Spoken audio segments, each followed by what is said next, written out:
I understand that people who always show their beautiful smile to others is not actually what they feel inside. The more students have problems, the more they think suicide is the solution. And I also understand that suicide is not actually the solution.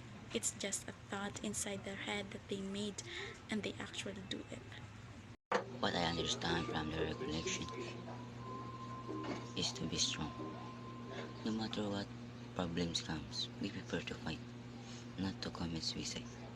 And please just pray to the Lord because He is the one solution to all our problems.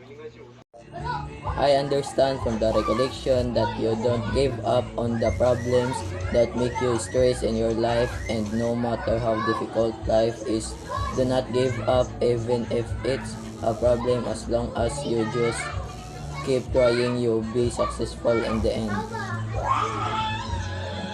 Everything happens for a reason. I understand that do what you want or what you love, because when the time comes we all gonna die. We just choose what we love and choosing with no regrets. From what I understand in the recollection, it's about the problems and how to handle the problems, because many people die and suicide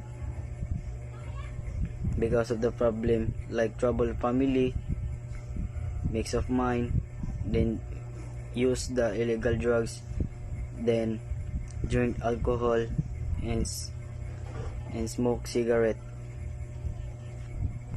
What I understand when we remain is that the day is wasted if you are in your life. If they are in your life, you should give them your time, because the day will come when they will disappear from your life, because the life is short. What I understand of the recollection is no matter what problems comes into your life, just keep going.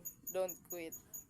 To my understanding, recollection, slowing of your truths, and a withdrawal of our senses from exterior things to turn our mind eyes toward God.